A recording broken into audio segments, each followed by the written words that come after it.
High നമസ്കാരം, എല്ലാവർക്കും സ്വാഗതം.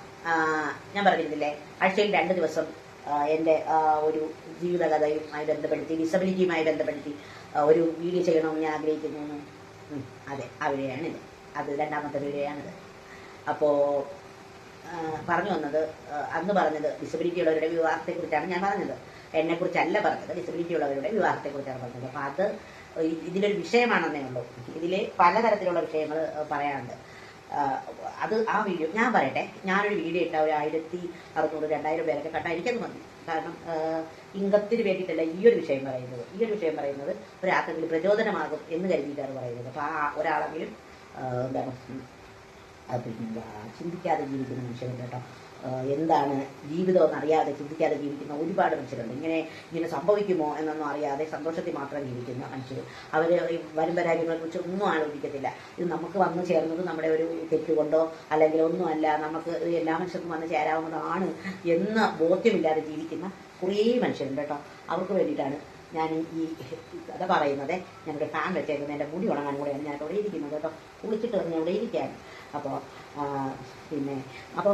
ഒന്നാമത്തെ കാര്യം, നമ്മൾ ഡിസബിലിറ്റി ഉള്ളവർ ഫോൺ ചെയ്യും ആൾക്കാരെ, അല്ലെങ്കിൽ മെസ്സേജ് അയച്ചിട്ട് ഒരുമാതിരി എന്താണ് നമ്മൾ മറ്റുള്ളവർ വെറുക്കുന്ന രീതിയിൽ സംസാരിക്കും. ഈ കഴിഞ്ഞ ഒരു ദിവസം എനിക്ക് വന്നൊരു മെസ്സേജാണ്. അത് ഇങ്ങനെയായിരുന്നു: എന്ത് ചെയ്യുന്നു, വീഡിയോ കണ്ടു, ഇപ്പം ഇങ്ങനെയാണോ എന്ന് പറഞ്ഞ ഉടനെ ടോയ്ലറ്റിൽ പോകുന്നത് എങ്ങനെയാണ് ആൾക്കാർ ചോദിച്ചത്. ടോയ്ലറ്റിൽ കൊണ്ടുപോകുന്നത് എൻ്റെ അമ്മയാണ്, എനിക്ക് എൻ്റെ അമ്മ ഇന്ന കാര്യങ്ങളാണ് ചെയ്തു തരുന്നതെന്നൊക്കെ എന്നോട് ഇങ്ങോട്ട് പറഞ്ഞപ്പോൾ ഞാൻ വളരെ ദേഷ്യപ്പെട്ടുകൊണ്ട് എന്നോട് ഇത് പറയുന്നത് എന്തിനെന്ന് ചോദിച്ചുകൊണ്ട് ഞാനത് കട്ട് ചെയ്ത് ബ്ലോക്ക് ചെയ്ത് വിട്ടു. അപ്പോൾ പറയാൻ കാരണം, നമ്മൾ ആൾക്കാരോട് സംസാരിക്കുന്ന ഒരു രീതിയുണ്ട് കേട്ടോ. ആ രീതി വളരെ മാന്യമായിട്ടായിരിക്കണം. കുറേ ആളുകൾ നമ്മളെപ്പറ്റി ഒരു ചിന്തയുണ്ട്, ആഗ്രഹിച്ചിരിക്കുന്ന ആൾക്കാരാണ്. ഒന്ന് വിവാഹം, അല്ലെങ്കിൽ ഇങ്ങനെ പ്രണയം, ഇതൊക്കെ ഭയങ്കര കൊതിച്ചിരിക്കുന്ന ആൾക്കാരാണ് എന്ന് കരുതുന്നവരുണ്ട്. സ്വാഭാവികമായിട്ട് മറ്റു മനുഷ്യരെ പോലെ, എല്ലാ മനുഷ്യരെയും പോലെയുള്ള മനുഷ്യന്മാരാണ് നമ്മളെന്ന് ചിന്തിക്കാത്തൊരു നോർമൽ സമൂഹം ഇവിടെയുണ്ട്.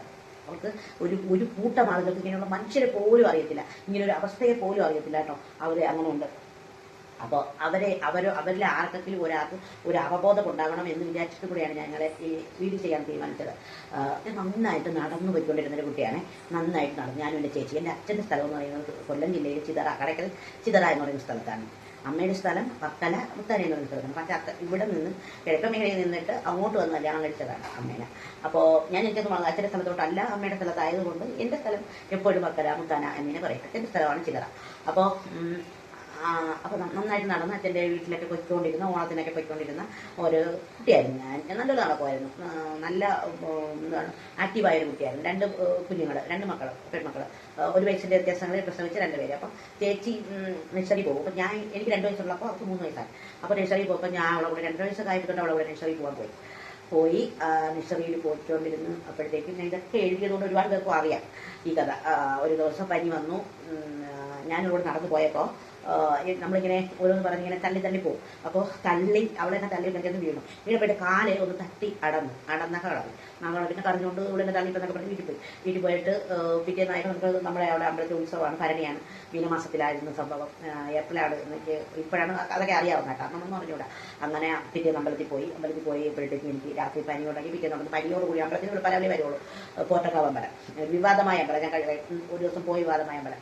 അപ്പോൾ അവിടെ പോയി നടന്നു വന്നു. വഴി നടന്ന് തന്നെ കൊണ്ടൊക്കെ വന്നത്, എടുത്തും നടന്നൊക്കെ തന്നെ വന്നു. വീട്ടിൽ വന്നു പനിയായി. അങ്ങനെ പിന്നെ ഹോസ്പിറ്റലിൽ കൊണ്ടുപോയപ്പോഴത്തേക്ക് പിന്നെ പോളിയോ ആണെന്നൊക്കെ അറിഞ്ഞതൊക്കെ പിന്നത്തെ കഥ, അത് പിന്നെ പറയാം. അങ്ങനെയാണ് ഞാനിങ്ങനെ ആയത്. അപ്പോൾ എന്താണ്, നല്ല ചികിത്സ കിട്ടാത്തത് കൊണ്ട്, അല്ലെങ്കിൽ കുറേ മനുഷ്യരെ അറിവില്ലായ്മ കൊണ്ട് ഒക്കെയാണ്. അല്ലാതെ പോളിയോ എടുക്കാനിട്ടൊന്നുമല്ല എനിക്ക് വന്നത് കേട്ടോ. എനിക്കറിയില്ല പോളിയോ എങ്ങനെയാണ് വന്നത്. അശാസ്ത്രീയമായ രീതിയിൽ പോളിയോ എടുത്തിട്ടാണോ എന്നറിയില്ല. പോളിയോ ആണെന്ന് പിന്നെയാണ് മനസ്സിലായി. എൻ്റെ ആ ഒരു പ്രായത്തിൽ ഒരുപാട് പേർക്ക് വന്നേ. നമ്മുടെ നാട്ടിലൊന്നും അല്ല, വേറെ നാട്ടിൽ. അപ്പോൾ എൻ്റെ നാട്ടിലെന്ന് പറഞ്ഞാൽ ഇത് ആദ്യമായിട്ട് വന്ന ഒരാൾ ഞാനാണ്, പോളിയോ. അപ്പോൾ ബാക്കി തളർവാദ രോഗികളെ എങ്ങനെയാണ് കണ്ടതെന്ന് അറിഞ്ഞുകൂടെ. എന്നെ ഒരു വിലയില്ലായിരുന്നു. എൻ്റെ നാട്ടിൽ നിന്നുള്ള ആർക്കും എന്നുവെച്ചാൽ വയ്യാത്ത കൊച്ച എന്ന രീതിയിൽ തന്നെ കൺസിഡർ ചെയ്യുന്ന ഒരാൾ, കൺസിഡർ ചെയ്യത്തില്ല, എന്നെ അവഗണിക്കുന്ന ഒരാൾ, എവിടെയെങ്കിലും ഒരു മാറ്റി നിർത്തപ്പെടേണ്ടുന്ന ഒരാൾ, ഒരു ജീവിതമില്ലാത്ത ആൾ. കൊച്ചുങ്ങൾ വരെ കല്യാണം കഴിക്കുന്ന കാര്യമൊക്കെ പറയുമ്പോൾ ചേച്ചിക്ക് പിന്നെ അങ്ങനെയൊന്നുമില്ലല്ലോ എന്നൊക്കെ പറയുന്ന കൊച്ചുങ്ങൾ വരെ അങ്ങനെയൊക്കെ പറയുന്ന ഒരു സമൂഹം ആണ് അവിടെ ഉണ്ടായിരുന്നത്. അപ്പോൾ അങ്ങനെയാണ് ഞാൻ ജീവിച്ചതും വളർന്നതും ഒക്കെ. അപ്പൊ എനിക്ക് ഈ ഭിന്നശേഷി മേഖലയിലുള്ള ആൾക്കാരോട് പറയാനുള്ളത്, നമ്മളൊരാളോട് സംസാരിക്കുമ്പോൾ നമ്മളെ പറ്റി ചിന്തിച്ചു വെച്ചിരിക്കുന്ന ആൾക്കാർ പല രീതിയിലാണ് ചിന്തിച്ചു വെച്ചിരിക്കുന്നത്. നമ്മളെ പറ്റി അവർക്ക് നമ്മളെ പറ്റി ഒരു ഇതൊന്നുമില്ല. നമ്മളെ ഈ ഒരു ബന്ധമില്ലാത്ത വസ്തുക്കളായി കാണും. ഇപ്പൊ ഞാൻ പറയട്ടെ, കുറേ ഭിന്നശേഷിയുള്ള പെൺപിള്ളേരുടെ പെൺകുട്ടികൾ അവരൊക്കെ വിവാഹം കഴിച്ചൊക്കെ പോകുന്നുണ്ട്. അല്ലാതെ നമുക്കൊന്നും ഒരു വിലയും തരാത്ത കുറേ ആൾക്കാരുണ്ട്. ഇപ്പൊ ഞാൻ കഴിഞ്ഞ വീഡിയോ പറഞ്ഞ പോലെ തന്നെ നമുക്ക് എന്തെങ്കിലും സഹായം ചെയ്ത സാധുകുട്ടികൾ വിവാഹം പോട്ടെ, ബിസിനസ് ചെയ്യുന്ന തന്നെ എടുക്കാം. നമുക്ക് അവർക്ക് ചെയ്യാൻ തോന്നുന്നു. ഇപ്പൊ നൗഷാദ് ഖാൻ്റെ എടുത്ത് കാരണം ചിന്തത്തിന് അയ്യോ നൗഷാദ് ഖാൻ ഉള്ളത് കൊണ്ടാണ് രീതിക്ക് ചെയ്യാൻ പറ്റുന്നത് ചിന്തിക്കുന്ന ഒരുപാട് മനുഷ്യരുണ്ട്. പലരും വിചാരിക്കും ആളുണ്ടല്ലോ വിദേശിച്ചുള്ളവർ തന്നെ പറയും കാക്കച്ചി ഉള്ളത് കൊണ്ടാണ്. അങ്ങനെയല്ല നമ്മൾ ചിന്തിക്കേണ്ട. കാക്കച്ചി ചെയ്യുന്നതിന് ഈക്വലായിട്ട് കാക്കച്ചി ഫിസിക്കലി ചെയ്യുന്നു, അതിന് മെന്റലി ഞാൻ ഈക്വലായിട്ട് ഞാൻ നിന്ന് നൈമിത്രയ്ക്ക് വേണ്ടി പോരാടുന്നുണ്ട്. കാക്കച്ചി ചെയ്യുന്നുണ്ട്, അതിന്റെ കൂടെ നിന്ന് ഞാൻ ചെയ്യുന്നുണ്ട്. അപ്പൊ ആ രീതിയിൽ നമ്മളെ ആരും കാണാറില്ല. ഇന്ന ആളുള്ളതും അതെ ഒരാളുള്ളതും ഞാൻ പറഞ്ഞ ഹോം പോലെയുള്ള മനുഷ്യര് കാക്കച്ചിയാണെങ്കിലും പിന്നെ ഇവന്റെ ചേച്ചിയാണെങ്കിലും അമ്മ ഇവരാണ് എന്നെ ഹോം. അപ്പോൾ ഹോം പോലെയുള്ള മനുഷ്യരെന്ന് പറയുമ്പോൾ ഇവർ ഞാൻ പറയുന്നത് അത് ഇവർ മനസ്സിലാക്കുന്നവരല്ല. ഞാൻ പറയുമ്പോൾ അവർക്കത് പിന്നെ മിണ്ടാതിരിക്കാൻ പറയാറുണ്ട്. ഞാൻ അവരെല്ലാവരെയും കാട്ടിലും വേറൊരു രീതിയിലാണ് ചിന്താഗതി എല്ലാം. പക്ഷേ എൻ്റെ ഹോം പോലെയുള്ള എൻ്റെ ആശ്വാസമാണ് അവർ. അപ്പോൾ ഈ പറഞ്ഞു വന്നത് ഞാൻ ഓരോ ആഴ്ചയിലും ഓരോ ആൾക്കാരെ കുറിച്ച് കൂടി ഇങ്ങനെ എടുത്ത് വീഡിയോ ചെയ്യാൻ വിചാരിക്കും. അപ്പോൾ പോളിയോ ഉള്ളവരുടെ കാര്യമാണ് പിന്നെ ഞാനിപ്പോൾ ഇന്ന് പറഞ്ഞത്, പോളിയോ വന്ന അവസ്ഥയെ.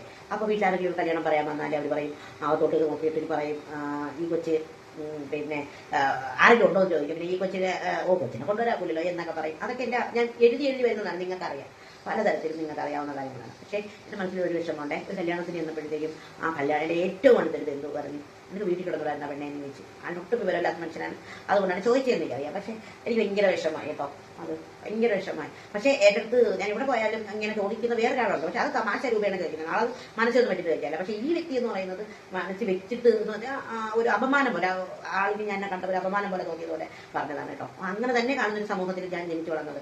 അപ്പോൾ ഞാനിങ്ങനെ വീഡിയോ ഒക്കെ ഇടുമ്പോൾ പറയും ലീജ വെറുതെ പറയുന്നത് ഇങ്ങനെയൊന്നുമല്ല, ഞങ്ങൾക്ക് നിങ്ങളുടെ ജീവിതം അല്ലായിരുന്നു എൻ്റെ ജീവിതം. എൻ്റെ ജീവിതം വേറെ വ്യത്യസ്തമായിരുന്നു. അതുകൊണ്ടാണ് ഞാൻ അങ്ങനെ എൻ്റെ ജീവിതത്തെക്കുറിച്ചാണ് ഞാൻ പറയുന്നത്. അപ്പോൾ ഒന്നാമതായി ഇന്ന് പറഞ്ഞു വെക്കുന്നത്, നമ്മൾ പെരുമാറാൻ പഠിക്കണം. നമ്മൾ മനുഷ്യന്മാരോട് പെരുമാറാൻ പഠിക്കണം. നോർമൽ സമൂഹത്തിൽ ഡിസബിലിറ്റി ഉള്ളവരാണ് പറയുന്നത്. ആദ്യമായി നമ്മളൊന്ന് ഫോൺ ചെയ്യുമ്പോൾ അല്ലെങ്കിൽ മെസ്സേജ് അയക്കുമ്പോൾ ഓപ്പോസിറ്റ് നിൽക്കുന്ന വ്യക്തി ഭിന്നശേഷിയുള്ള ആളായിരിക്കും. ആ ആള് പിന്നെ എന്താണ് എങ്ങനെ പെരുമാറും, അവർക്ക് എന്താണ് അവരുടെ മനസ്സിൽ അവരുടെ ചിന്താഗതി എന്താണ് എന്ന് അറിയാതെ സംസാരിക്കരുത്. പിന്നെ രാത്രി 10 മണിക്ക് ശേഷം അല്ലെങ്കിൽ 11 മണിക്ക് ശേഷം ഭിന്നശേഷി ഡിസബിലിറ്റി ഉള്ള ഒരു സ്ത്രീ പിന്നെ പച്ചക്കത്ത് ഫേസ്ബുക്കിലാണ് ഇടുന്ന മറ്റെന്തോ ആൾക്കാരടുത്ത് ഇങ്ങനെ പറയുന്നതാണ് എന്ന് ചിന്തിക്കുന്നവരുണ്ട്. ഒരു കാര്യം കൂടെ പറഞ്ഞ് ഇന്നത്തെ വീഡിയോ അവസാനിപ്പിക്കാം. പെരുമാറ്റത്തെക്കുറിച്ചാണ് ഞാൻ ഇന്ന് പറയുന്ന ആൾക്കാരുടെ കേട്ടോ. ഭിന്നശേഷിക്കാര് ഒട്ടും മോശമൊന്നുമല്ല. ഈ ഭിന്നശേഷിക്കാർ തന്നെ വളരെ മോശമായിട്ട് പെരുമാറുന്ന ആൾക്കാരെ എനിക്കറിയാം. പെരുമാറിയിട്ടുണ്ട്. ഞാൻ നല്ലത് കൊടുത്തു വിട്ടിട്ടുണ്ട്. അവന്മാർക്കൊക്കെ ഇരുന്ന് ശത്രുതയുമാണ്. ഞാൻ അഹങ്കാരിയാണെന്ന് പറഞ്ഞ കുറേ ആൾക്കാരെ എനിക്കറിയാം. വളരെ മോശമായിട്ട് സംസാരിച്ചിട്ടുണ്ട്, വളരെ മോശമായിട്ട് തിരിച്ചു പറഞ്ഞ് ബ്ലോക്ക് ചെയ്തിട്ടുണ്ട്. അപ്പോൾ ഒരു ദിവസം രണ്ടുപേരല്ല മെസ്സേജ് അയച്ച ആൾക്കാരുണ്ട്. പക്ഷെ എൻ്റെ അടുത്ത് ഭയങ്കര ഇതിൽ പറഞ്ഞത് ടീച്ചർ എങ്ങനെ പണ്ട് കുറേ വർഷങ്ങൾക്ക് മുമ്പ് ടീച്ചർ എങ്ങനെ ഇങ്ങനെ ജീവിക്കുന്നു, എങ്ങനെ പറ്റുന്നു, ടീച്ചർക്ക് ആഗ്രഹങ്ങളില്ലേ എന്ന് ചോദിച്ച 1-2 പ്രശസ്തരായ ആൾക്കാരുണ്ട്. രാത്രി വിളിച്ചോട്ടെ, ഫോൺ വിളിച്ചോട്ടെ എന്ന് ചോദിച്ചാൽ. അപ്പോൾ അങ്ങനെയൊക്കെയുള്ള ആൾക്കാരെ ആരെങ്കിലും ഒരാൾക്ക് മനസ്സിലാവാൻ വേണ്ടിയാണ് പറയുന്നത്.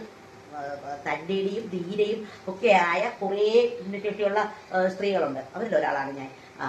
നിങ്ങൾ ചിന്തിക്കുന്ന രീതിയിലല്ല നമ്മൾ ചിന്തിക്കുന്നത്. നമ്മൾ സാധാരണ മനുഷ്യരെ പോലെ തന്നെയാണ് ചിന്തിക്കുന്നത് കേട്ടോ. അപ്പൊ നമുക്ക് പിന്നെ എന്താണ്, നമ്മൾ നിങ്ങളെ പോലെ തന്നെയാണ്, ഒട്ടും വ്യത്യസ്തരല്ല എന്ന ഒരു അവബോധം നിങ്ങൾക്ക് തരാനാണ് ഇന്നത്തെ വീഡിയോ. അതിൽ ഡിസബിലിറ്റി ഉള്ളവർ പ്രത്യേകിച്ച് എന്തെങ്കിലുമൊക്കെ ഇങ്ങനെ കൊടുത്താൽ മതി, ആൾക്കാർ അവർ വീണോളും എന്ന് ചിന്തിക്കാതിരിക്കണം എന്നും കൂടിയാണ് പറയുന്നത്. അപ്പോൾ ഞാൻ ഇതിനെ കുറിച്ചൊക്കെ വന്നിരുന്നിട്ട് വീഡിയോയാണ്.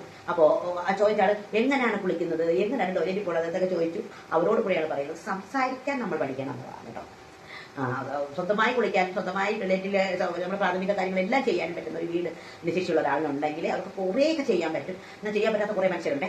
അവരെ നിങ്ങൾക്ക് ഞാൻ പരിചയപ്പെടുത്തി തരാം. അവരെ കുറിച്ച് പറയാം. അവരും നമ്മളെല്ലാം പിന്നെ വ്യക്തിത്വമുള്ളവരാണ്. മറ്റൊരാളുടെ സഹായം തേടേണ്ടി വരുന്നത് കൊണ്ട് വ്യക്തിത്വമില്ലാതെ ആവുന്നില്ല എന്ന് കൂടി പറയട്ടെ. ഇനി എൻ്റെ പ്രോഡക്റ്റിനെ കുറിച്ച് പറയാം. എൻ്റെ പ്രോഡക്റ്റാണ് എൻ്റെ ബാക്ക് കാണുന്നത്. വളരെ എന്താണ് ഹോംലി ഫുഡ്, വളരെ ക്വാളിറ്റിയിൽ ചെയ്യുന്ന അച്ചാറുകളൊക്കെയാണ് കേട്ടോ.